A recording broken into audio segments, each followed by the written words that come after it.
may be watching as well. Today was going to be a much larger agenda, but a lot of the items have been pushed forward to next week, so we'll be dealing with them there. The items generally today are ones that we're needing a little bit more time before Christmas before to be resolved. So they're still come to us today. So we'll work our way through those, of course.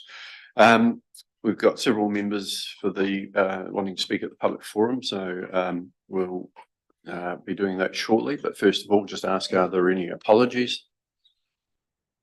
Councillor Cowles. Apology for Councillor Cowles. Any others? Yeah, someone like to move, we accept that apology. Councillor Holding, Councillor Linwood, thank you. Those in favour, please say aye. And against, that is carried. Do we have any declarations of interest? There are none, so we'll now move to public forum and welcome, first of all, Sven Tolning. So Sven, just when you're ready, if you just press the silver button on the right side and you're all good to go. Oh, thank you for the opportunity to speak today. I'm speaking today as someone who's used the Oamaru Airport for roughly 20 years. I first flew solo at Oamaru Airport. I've flown commercially from Oamaru Airport and taught students to fly there. I've mowed the runways, organised trips away,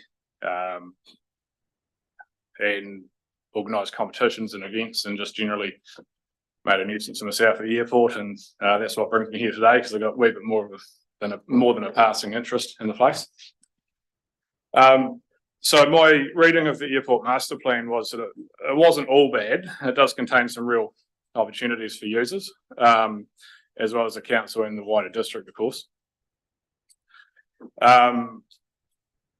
Basically, to sum it up, the airport appears to be losing money, and it is lacking a bit of stable and consistent decision making over time at management level.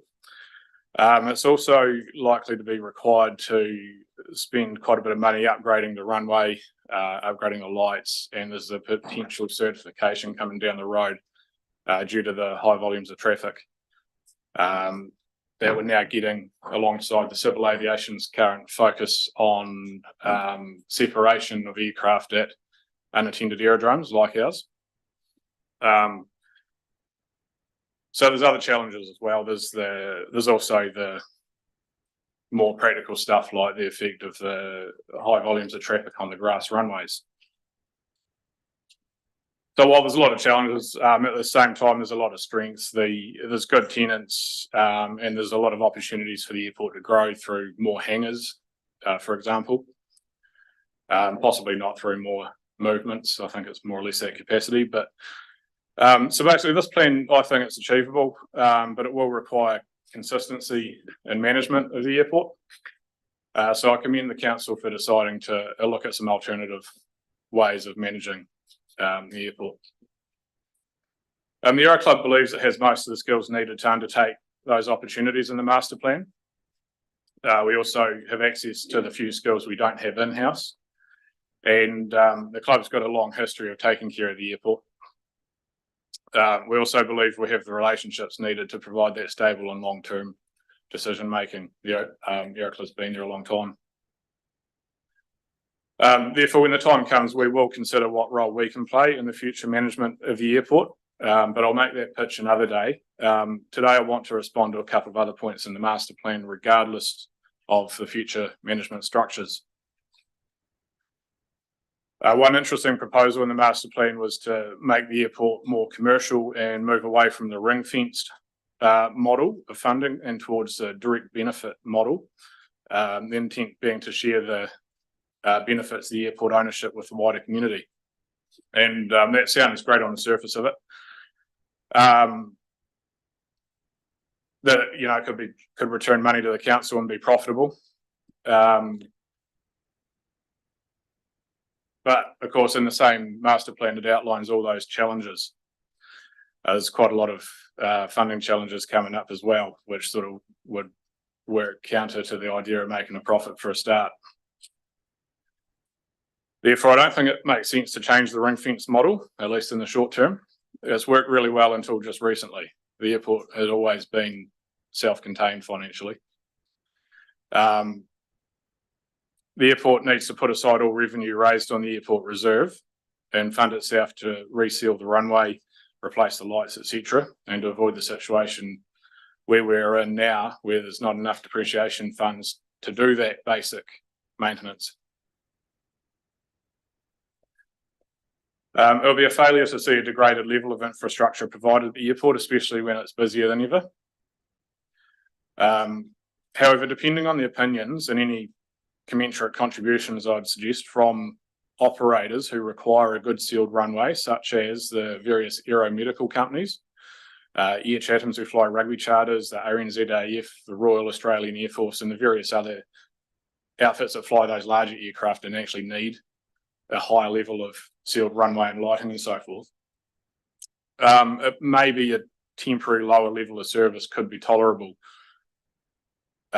Emphasis on temporary there. If perhaps a lean management model could build sufficient reserves to return the infrastructure to where it should be without having to impact ratepayers. Management should be lean. Management fees should be proportionate.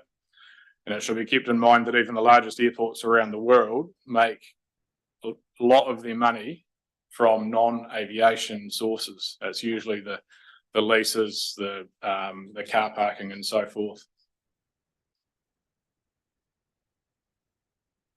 Oamaru Airport's not unusual in that its current model, where a lot of the income from the reserve is from the non-aviation side of the business, I suppose, if you call it a business. Also note that while the airport has a lot of passenger throughput, a larger airport that has a lot of passenger throughput can make a lot of money by charging a lot of people a little.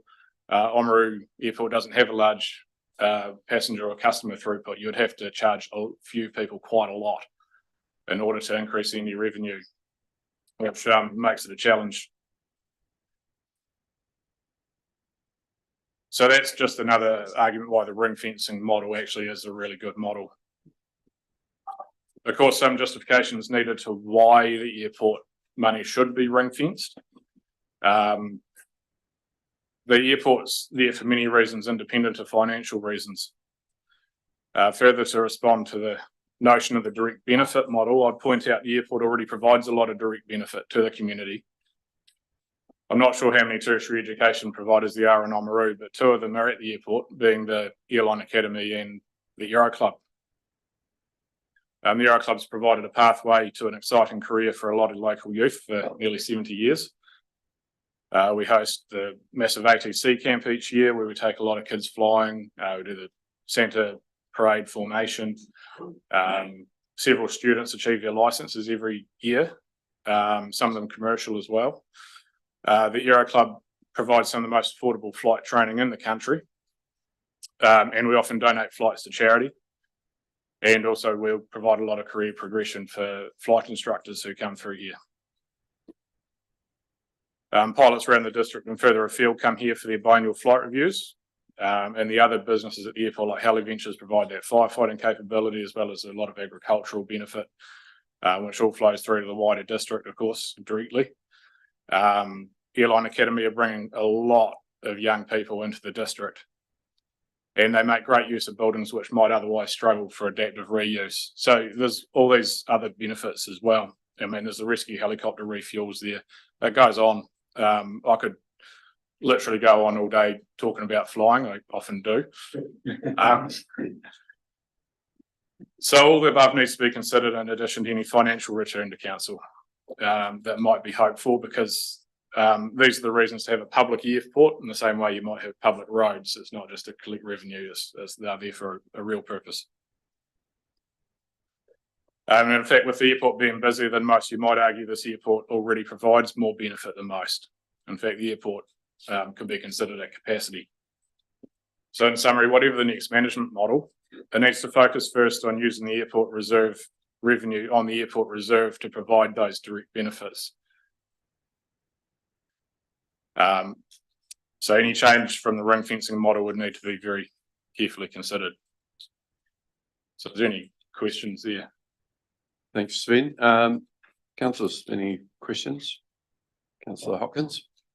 Thank you, Mick. Thanks, Ben. Two questions. I might ask the chair for permission to ask the second one because it relates to an email we've just received about you being denied an opportunity to talk to us today. But in relation to what you have said today, would you think that you talked about the Yarra Club possibly being interested in a management role?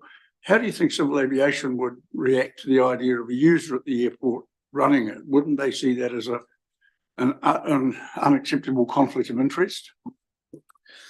No, because it's really common. It's a very common thing all over the country for Yarra clubs to run airports of this type. It's not a conflict of interest at all. We've talked to the Civil Aviation Authority Aerodromes team who have started attending our safety meetings, which is perhaps another indication of where the airport's heading. And they said that, yes, we've got most of the skills. There are skills we would need to get in from outside about airport management. Obviously, we've got all the aeronautical skills. The Yarra Club's got a volunteer board, a volunteer committee that meets every month, and the airport would just become another item on the agenda there, have separate accounts, and the books and everything would be open. The whole thing would be run in accordance with the Incorporated Societies Act and the same way that the Yarra Club is. Mick, if I may, I'll let you rule on whether the question is acceptable or not, but all of us, I think, have received an email this morning from a concerned resident and ratepayer about a district plan matter. And that email includes a sentence that says that you were denied, you sought but were denied permission to talk about the district plan today. Is that correct? Yeah, that's correct. That's why I sent the email, so at least the information was put across to councillors. Yeah. So the reason for that is we're going through a very thorough process with the district plan review. As you might be aware, Councillor Hopkins, is a very major part of that is public consultation and submissions. It was felt at this late stage that it was rather than run the risk of having hundreds of people turn up for public forum or even dozens of people, that the process needs to run, and there's every opportunity for people to have their say. And as you will note from the email on that particular topic that Sven has sent through, we've been able to actually share, have that information shared with us beforehand already. You're likely to be on the panel hearing the submissions, and I'm not sure how you want to deal with any conflicts around that, but it's something that any member who potentially might be on the hearings panel for the district plan does have to be a bit cautious about what engagement they have before the process, now that we're at the particular stage we're at. So I think the email that's been sent through was very detailed and contained a number of images and so forth. It was sent to all councillors, so there's not been a denial of information to anyone. And yes, you were sent that, so you're looking a bit troubled, but it did come through on the 23rd of November. And I'm sure you, being as thorough as you normally are, you would have read it all the way through and digested all that information. So yeah, it was. It wasn't desirable that we have to say no, but the potential floodgate that would open it would be very difficult to manage. And as I say, Sven, there is a very public process that I'm sure you know well about, and will be taking part in. Having said that, we had maps go out in the last couple of days to property owners, and it's caused a bit of consternation. So when we come to the item in our agenda, we may adjourn briefly just while we sort out actually how do we manage the feedback that we're getting on that, because we want to make sure that our process at our end has been as proper and watertight as possible, but yeah, we just need to have that discussion ourselves. So are there any other questions for Sven on the airport? Okay. Councillor McCone. No, I just want to compliment on the delivery, and a lot of points there that should be still considered, and I think we're on the right track following your thought process. So thank you. Thanks very much for coming in and sharing those thoughts. Yes, it is appreciated. Next, we've got Ray Henderson. Good morning, Ray. Welcome.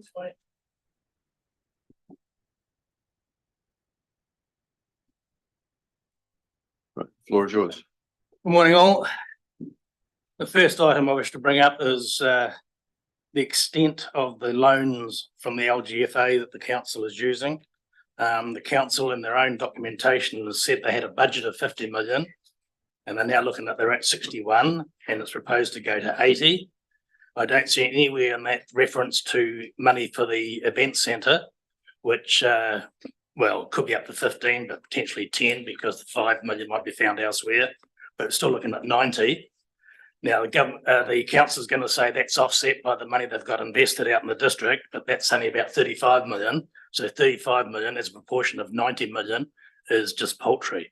So I'm very, very worried about the extent of the loans and debt that the council is creating. I know this council is not unique. Every day I see on the news, councils going on about being shortfalls, proposed rate rises of double figures. I don't know what double figures could mean. Is it 15%? Is it 25%? Is it 99%? So double figures is a very scary figure. But all councils seem to be in trouble. To the extent where is central government going to step in? Is the time with the local government reform on the cards that we're going to start seeing rationalisation of councils?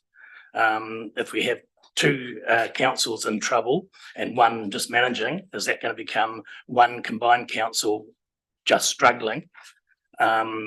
Is central government going to think that's a good idea? If that's the way we're going to go with amalgamation of councils, one of the things that money is being spent on at this council is the transformation to get this council more streamlined, more approachable, more accessible to the public. If there's a potential amalgamation with neighbouring councils, is a transformation project a good thing to do? Will it have to be redone when we become 3 combined councils? I just wonder about the fiscal prudence of going through with the transformation project, which is chewing up a lot of money. So anything that is chewing up money has to be looked at very, very hard. Is it necessary? We start looking at the must-haves as opposed to the nice-to-haves, and we've got to keep that level of loan funding trimmed back as far as possible, because it gets to the stage where just the servicing of the loan, just paying the interest, is a huge debt, and that's going to exceed some of our normal capital costs. So I'd like to see control on the loans or taking up of the loans. Another item on today's council, well, I'm very much on today's council still, after you said you got shifted a few things around, the waste minimisation management, sorry, the management and minimisation, I think it's called now, program. That's something that's being forced on, to my way of thinking, forced on us by central government. They want a cookie cutter model for all councils. That's not going to work. Every council has its own unique things. What's working here is working. We don't have a curbside collection by the council. We do have a couple of operators, or maybe 3 operators in the area where people can use privately. I know that doesn't suit everybody. Not everybody has vehicle access to get to the resource recycling centre, but if we brought in systems that suited everybody, then nothing would work, because nothing suits 100% of the people. So if you've got something that works, then you'll stick with that. Anything that central government forces onto us, it won't be an opt-in, opt-out model. It'll be you have to do it. And to my way of thinking, I look after my rubbish on my own at the moment. If I'm suddenly paying rates for a system that I have to use, or whether I use it or not, doesn't matter, I'm still going to pay for it, then I'm going to just change my approach and just everything's going to be tossed into the bins that I'm given. So it'll be a backward step as far as my recycling and sorting stuff out is concerned. So I can't see that being a good system. It's not going to minimise waste, it's going to create more.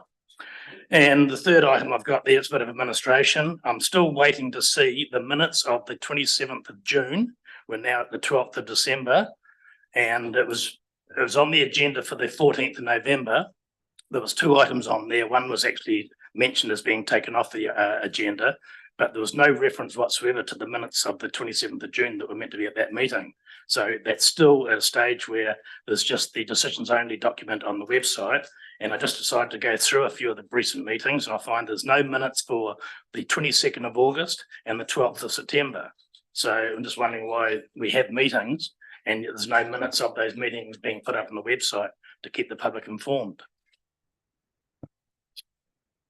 I guess just to respond to that last one, you are absolutely right. We've got a backlog of minutes that is frustrating that we haven't got them through yet. They are all scheduled to come to us next Tuesday as one of the main reasons for postponing a lot of the items till next week, is to give staff another week to get the minutes from note form into draft so that we can actually approve them next week. I want to finish this year with everything as up to date as possible.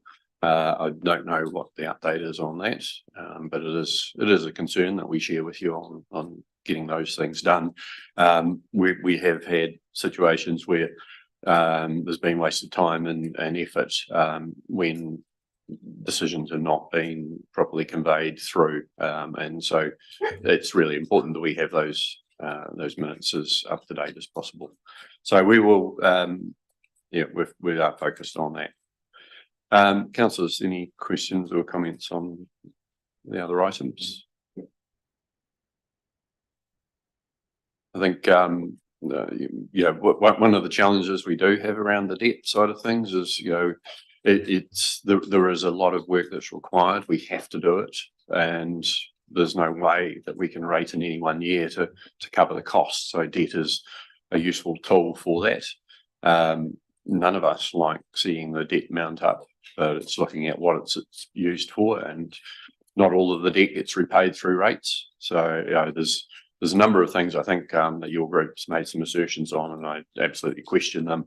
There's an assumption that there is going to be 6 or 7% interest for the next 30 years, and I think that's an incorrect assumption based on what a lot of economists have said. The use of debt is very appropriate when you're doing large capital projects that future generations are going to benefit from. It helps spread the cost. So it's not just the people who are living in the town today paying, it's just the people who are going to be living here next year and in 10 years' time and in 15 years' time. So there is a good use of debt in some of those circumstances. As far as the rate increases go, numbers, I haven't heard, I don't think I've heard of any councils in single digits, because we're all facing the same pressures.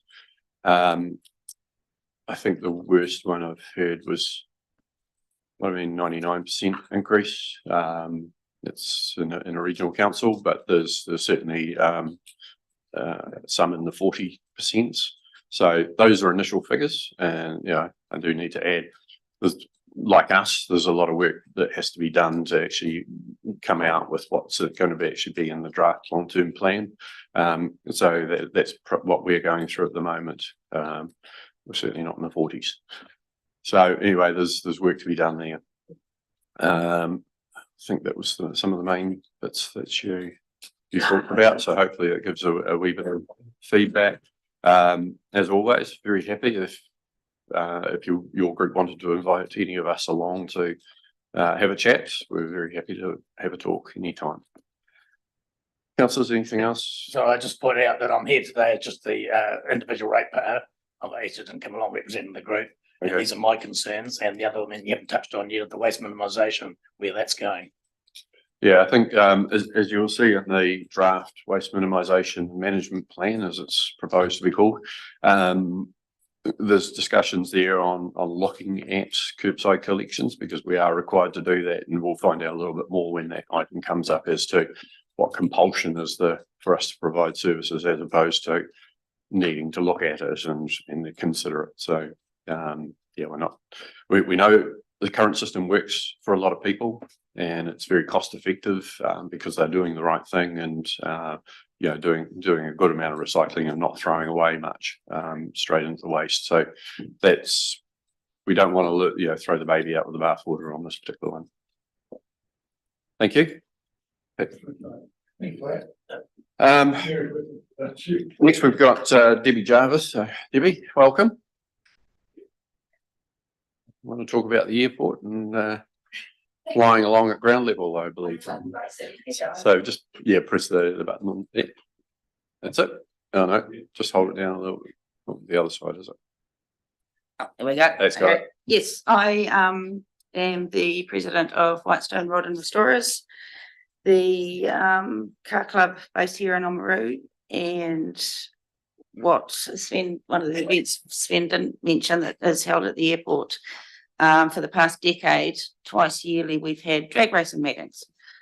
They bring races in from everywhere from Invercargill to Nelson, along with a lot of families and individuals that come along to spectate at each meeting.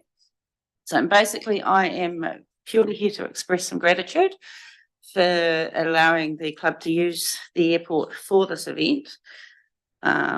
It allows us, as well as providing some of the younger and older members a chance to blow off some steam with their cars. We also support a lot of local groups through the event, including the Sea Scouts, the Air Cadets with Derek Beveridge, Community Patrol, St John, and the Glen Avey Fire Service.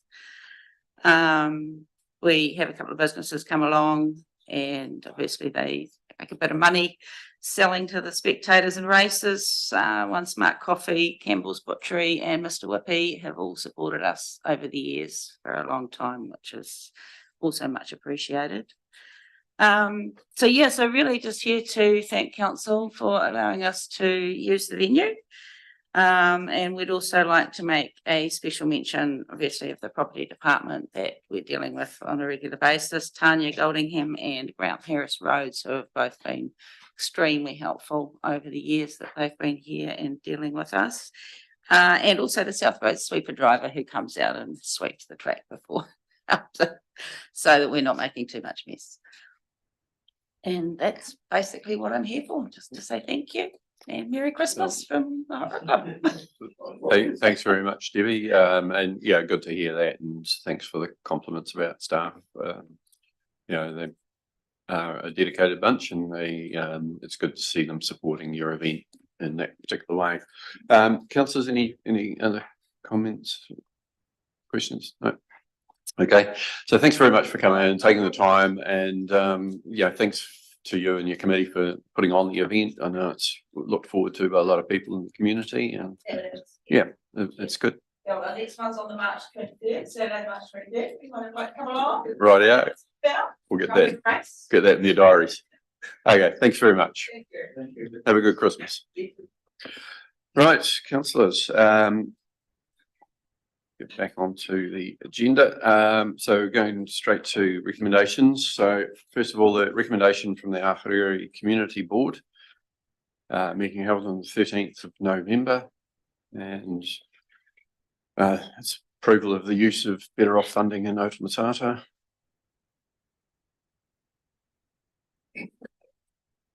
Councillor Hopkins. I just have one question. I know there's been quite a lot of detail, and certainly perhaps more with regard to the Omarama changes that I think are going to come up a bit later on today's agenda. There is I guess I really just want to be absolutely satisfied that we've checked with the Department of Internal Affairs that the reallocation of the funds is appropriate and within the Better Off funding template. That was it's not a reallocation, it is an allocation towards an allocation then, all right. So it's absolutely fits within the purpose that we requested the funding for. So we have done that check. Okay, thank you. Anything else? Councillor Holding? I'll just be happy to move the recommendation. 1 and 2? 1 and 2. Yeah, it's been a big community project from the beginning with the IA, and it's great to see the work they've achieved, and been a lot of support from the community board and others around. Thank you. And it's second Deputy Mayor Halali, thank you.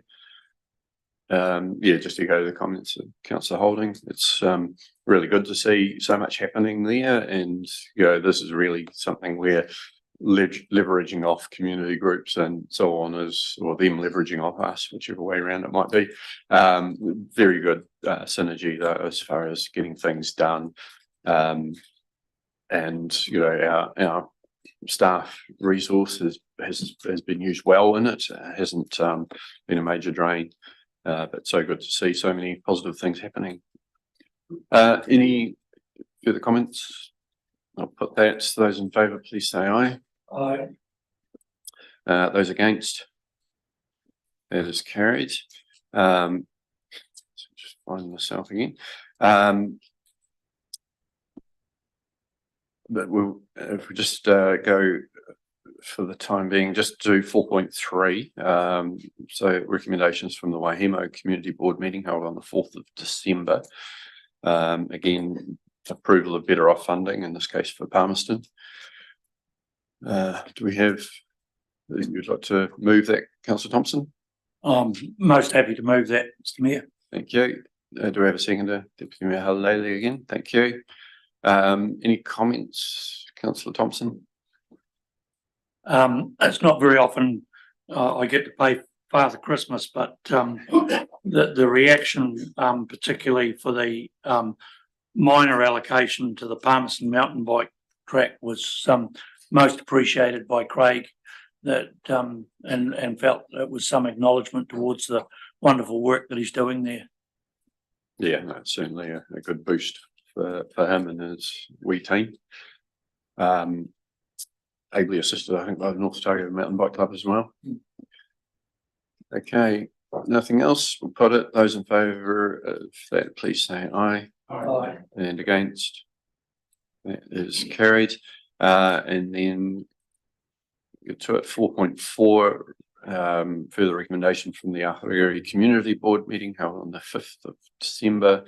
And this is around the Amarama master plan options. Is someone happy to move that? Councillor Linwood, thank you. And do we have a seconder? Everyone's busy reading. Sorry, I just have one question if I can ask it. Deputy Mayor Halali has seconded that, but Councillor Hopkins, you can ask that question now. Yeah, I just, the recommendation talks about the design of a natural playground and new amenities at the community hub. I just want to be satisfied, because it seemed to me when I looked at page 18 of the agenda and the report to the board, the idea of a natural playground was only one of a relatively limited number of things regarding the playground and community hall amenities. They also wanted shelter and seating around the tennis courts, a basketball half court, barbecue unit, possible resurrection of the rugby field, flying fox, additional exercise equipment. So does the resolution as it stands capture that as capture all of that in addition to the idea of the natural playground? So I think it's the case that the community group want to pursue all those options, but the funding that we have, whilst it's a reasonable amount, won't extend to all of those. So I think this is directing where the community see the priority for directing that particular funding for meeting their aspirations.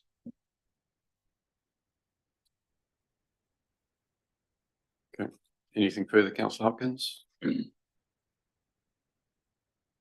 Well, I just simply make the point that if I've heard the Chief Executive correctly, he's saying that some tangible and actual requests for things like additional shelter and seating, a barbecue unit, additional exercise equipment, and so on, have been set aside or relegated to enable the research of a natural playground and sharing ideas for concept designs. And I would have thought it might have been better to actually have tangible things rather than spend a not inconsiderable amount of money on a design that may or may not in the end see the light of day or play.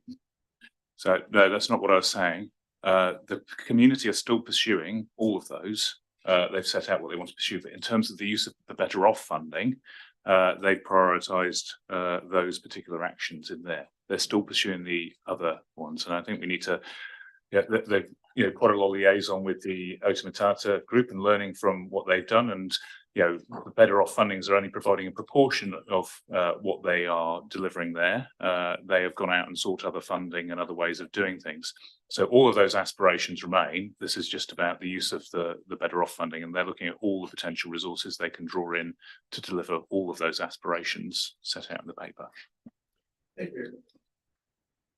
Yeah, it's certainly not using the full 225 for just those initial elements of it. I think this is a very good project. I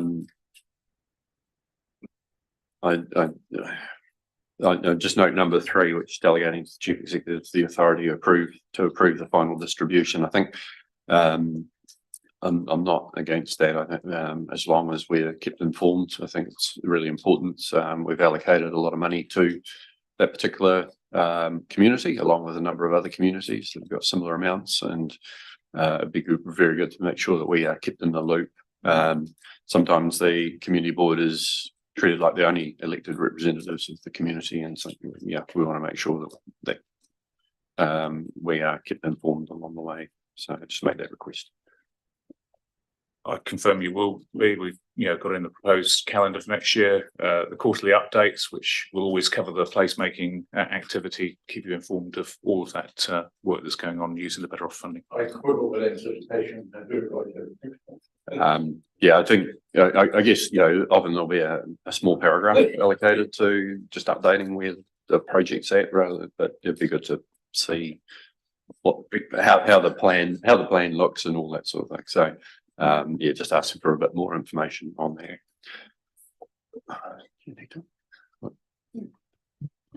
Through you, Mr. Chair, the discussion so far has been to have a special Better Off funding update for a while these projects are going through. It'll be a separate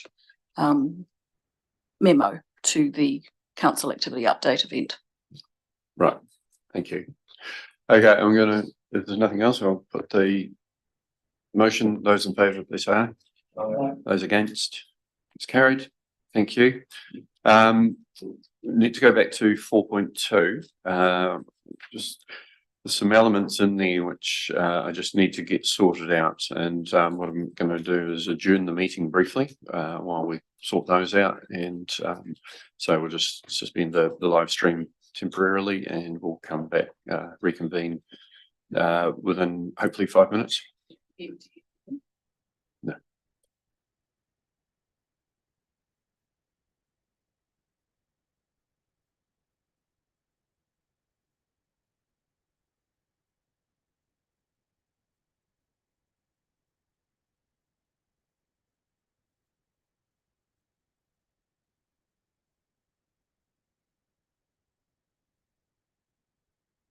Okay, it appears we can't